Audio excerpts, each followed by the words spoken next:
It's shit review time. Ba-ba-ba-da-ba-ba. This is the second time we're recording because we just pressed record and I started spouting shit about doing this shit review. Don't worry about it. How are you doing, Ben? Oh, do you know what? The world sucks. Yeah, I know. It's a bit of a weird time, I isn't don't it? want to bring any more shitters down on the shit review because there's already a lot of shit in this episode. But what shitty times we are living in, how helpless we feel. I'm trying to do everything I can to support lots of causes, but fuck me, it is hard to smell this, isn't it? Yeah, it's there's a lot happening. It feels a bit bleak. I mean, yeah. we've got to do what we can, haven't we? We have, and it's just. It's just shit. But I did say to Mikey before we started recording this, I was like, it's like we're adding another layer onto shit now. Do you know what I mean? I know. There's a lot going on in the world, and here's something you could do. You could watch Subferatu. That would make you feel so much better. Just give it a go. It'll make you feel so good. I'm literally lying. It's one of the shittest films I've seen in a long, long time. Mikey, you haven't actually said anything about the film, I've realised, so please tell me you agree with me. I actually have a confession to make. Oh my God, do you actually like it? I really enjoyed it. Are you joking? No. I was waiting for it to get shit, and I was like, I'm actually having a really good time. And this is illustrated. I've not told you this all day because I wanted to save your reaction for the podcast. Oh my God, I'm actually gagged. I really liked it, actually. Okay, well, look, that's fine. We're allowed to have. This is allowed to. It's happen. fun. It's fun when we disagree, but yeah, I mean, not only did I not check how long was left, I was engrossed, and I actually think. Sorry. Hold on. Can I just check? We watched the right film here. I know it's called Subferatu, so I doubt we doubled up. But IMDb 2020. Yeah. Yeah, it's the same film. It's kind of like a Clue setting, like Cluedo setting under. Yeah. Under the sea. Okay, there's a random vampire, makes literally no sense. The jokes land like lead balloons everywhere. The captain's sort of the main character, Captain McLeod. Mike Dooley plays him. Yeah. Oh, wow. So, I mean, this is going to be a very different shit review because I enjoyed it and Ben didn't. But I compared it to the shit going on in the world, Mikey. Whereas I found it a nice reprieve from what's going on in the world. I enjoyed it because clearly you don't agree with me on this, but I thought the humor style was very similar to Family Guy, actually. Like, in terms of the way the captain speaks, and a lot of his jokes are very similar to, is it Joe in Family Guy? Its delivery was very on that train, I thought, and I thought it was very entertaining. And listeners, to give you we'll go through the plot in a minute, but the overall you can do plot that. is but I'm actually I have to say I'm a bit surprised you've had this averse a reaction to it, because at a glance there's something for both me and you in this, because the plot is some sailors kind of they get shipwrecked at sea and get taken on by a submarine.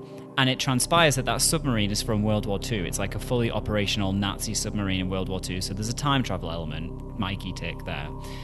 And then, and am I right in thinking that is never explained, by the way? Of course it's not explained. Right, It is a shit review film at the end of the day. And also, I should probably caveat all of this by saying that I enjoyed it, possibly because my expectations when I watched the shit review are so tragically low that if it's anywhere entertaining, then I'm adoring, because I'm not wasted the time so much. But on the submarine, oh my God, which is from World War II. I'm sorry, you've gagged me into silence. On the submarine is a vampire. So that should be a tick for Ben. Now I can understand why you probably didn't enjoy this vampire, because it was shoddy and barely seen on screen and no explanation. Yeah, and she should go back to Party City where she belongs with that outfit. Yes. But I enjoyed the time travel element. I enjoyed the comedy. I enjoyed the Nazis. I enjoyed a lot of it. I thought it was really fun. Yeah, okay. Look. Speechless. You are an individual human being. We are not the same person. No. We are different, but very similar, but different. And I feel like this film has potentially shone light on our differences. I think And so too. that's And fine. it's only taken about 100 episodes I know. for us to truly come across something where we differ entirely. But And this is going to besties, be if fun. you're thinking if you were ever thinking, I want more bang for my buck, I want my value money, I want my value, no one else apart from the besties is going to hear me and Mikey so ferociously disagree. I mean, actually, I say ferociously, I might just submit because I'm stunned. Well, let's put it this way. We'll go into the plot, but I gave you a general assessment about why I enjoyed it. There's definitely tropes Yes. which are pro me, like the time travel I element. agree, actually, yes. The I didn't think submarine, about that. the Nazis. So I'd like to hear from you, like, what are the big things you disliked? Okay. Well, first of all, I like what I think it was trying to do, which is it's an exploitative horror. I think that's the name of the subgenre. Where it's kind of taking a subject matter and it's not spoofing it, but it's really shining a big spotlight on it. And I think it is kind of taking the piss. It's very self-aware-ish. Yeah. It's taking the piss out of like all those fucking like stupid submarine films your dad used to watch when you were younger. Uh-huh. You know, I get that. And I get what it was trying to do. I just don't think it was fully executed, especially with the jokes. I feel like it was trying so hard to be in on the joke with the audience that for me, it completely fell flat and I didn't find anything funny. I got the joke, so to speak, but like, because they were laying it on so thick, for me, the humor completely dissolved between what they were doing and what I was watching. And it was a weird... that's what happened to me. I thought if they'd have dialed it back or played it slightly differently, it could have been funny. Some of the jokes were actually quite funny. Some did not land at all. And I generally felt like I was watching a comedy act on Zoom. Like, you know, when like someone tells a joke and there's a 2-second delay and like someone responds to that joke, another 2-second delay. I feel like there was a lot of purposeful that in this film. And for me, that kind of humor stinks. Personally. Let me just think. The characters, okay. I don't really like unanswered questions. There were a ton of unanswered questions in this film. And I think eventually it's like calling a spade a spade. It was being ridiculous for being ridiculous' sake. And I just, for some reason, do not connect with that type of art or humor.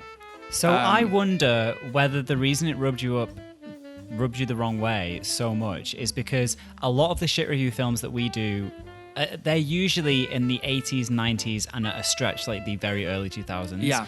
But this was made this year. Yeah. And so I think when we're separated from the epoch that the film was released, the things they're trying to pastiche and the things they're trying to like take from the sort, like the sense of humor is kind of like what's in the current, like what I assume it's what was in the current day at that time, and then they're like trying to turn it on its head a little bit. And what you're describing, and part of the reason why I find it funny is because I think they're kind of taking the mick of what 2020 style humor is, and a lot of it is self-aware. They totally are. But maybe because it doesn't hit the mark for the quality level that you'd expect in the normal sense of it, that then it's frustrating for you. But when we watch it from a 30-year distance. I mean, here's the thing that not many people know about me, right? I actually don't laugh at a lot. Like, yeah, I know that. Like, you know how like someone can watch Friends or whatever and they'll be laughing at literally every joke? Yeah. It's for me to actually laugh externally, I've got to be flawed. And I'm quite a critic when it comes to humor, I think. I'm very critical of my own humor, so it makes sense that I'm critical of a lot of everyone else's humor. And I think with this, I was like, I think what they were trying to do was quite clever and potentially very successful. And I think potentially this is the reason nobody's fucking heard of this film in 2020, if it's just been released. I don't think the actors were up to the task at all. And I don't think they sold whatever vision I don't know who's directed this. I literally did not look it up. I don't think it sold that vision, but I do understand what they were trying to create. And I understand how a 2020 audience might find this funny. Then there are sort of little, I mean, that was the bigger picture. Then there are sort of little things, like I'm not a big fan of like stuck on spaceship films or stuck on submarine films. I find them quite boring. I find them quite boring for my eyes. I've got nothing to look at because it's all within one room or two rooms or whatever. Yeah. I mean, apart from an opening scene on a beach, I think we had, and maybe a closing scene. And I did get bored. I also knew how long it was going into it. So I think that's not always a good thing for me either, because I then expect to be really sold in the first 5 or 10 minutes. And it is a bit of a slow burner with what's going on. You literally get... I think there was no exposition for a very long time. There was just dribs and drabs of drippy information coming through. And for me, that's not enough to grip me. And I think all of that, plus the fact that I'm very critical about vampire films. Yes. And I thought a film called Subferatu was gonna feature more vampires, vampires, and at least explain why a vampire is maybe on there, or allude to something. I don't know. Give me some sort of information. And it didn't. We just accepted that this random female vampire, the shittest outfit ever, which again I realize is very self-referential and they're trying to like make fun of this, but to me those pieces just didn't clock up. I don't. So and I wonder whether as well, I mean, and this is me trying to just analyze where we got our enjoyment from, but if we look at like the tropes in here which would appeal to both of us, on my side we've got time traveling, I love characters from the future being in the past, and then those conversations where they don't understand things. That's my jam. You like vampires, and the vampire element was very weak in this. It was not good. Whereas I actually think they did a fairly good job at, taking the piss out of what you would have if you had people from the future come into the past. Yes. Another thing as well, like, and we don't need to get into too many specifics of the plot because we can whiz it along with a bit of this. But just in response to a couple of things you raised there, I know we didn't get the grand plan revealing of why the vampire was there, but there's a lot inferred a little bit through the vignettes that you get, where you see that on an old kind of wooden ship in the past. It's like, this is when it's all like sepia tone at the beginning. On an old wooden ship in the past, there's a vampire on a boat which lands in, we assume, Germany, and the reason why the U-boat was making its way to New York to surrender was so that the Germans and the Nazis could like basically deliver it as a weapon, the vampire, to New York. Okay. I sort of got that, but and again, when I say it out loud, it's just too in your face. I'm like, I get it. You try to. The whole joke, right, is we're taking the piss. Like that is the joke. I don't think I find that as a concept very funny, because I'm clearly a very serious person. But yeah, no. okay. Well, hold on. Just for people that are absolutely baffled, hopefully if you are in the besties tier, you have at least looked this film up, maybe watched it before. If you're a Mikey, I'm glad you're super happy. If you're a Ben, I'm so fucking sorry, darling. I mean, Mikey's right. I don't think we need to go over much of the plot. I'm interested to hear more about what you specifically, like, scenes you liked about it. But it is a satire, right, this film. It's a 2020 satire, obviously filmed last year. If it was filmed this year, who knows? It might have been filmed in a submarine to keep coronavirus away. It's a group, so like Mikey said, a group of modern-day Americans are captured by a World War II era, I think they call it a U-boat. It's a submarine. Yeah. But sorry, before we jump in, just a couple more things on a general sense that I liked. One, a lot of the shit, especially the Amazon Prime bottom of the barrel stuff that we put together, the reason they frustrate me is because they're badly edited. Like, it's just everything's badly done. The camera angles are bad, the editing's bad, the sound is bad. All of those things are good in this film. They are actually. It's edited well. Clearly, the effort has been put into the shot construction, and it feels like you're actually watching a normal film.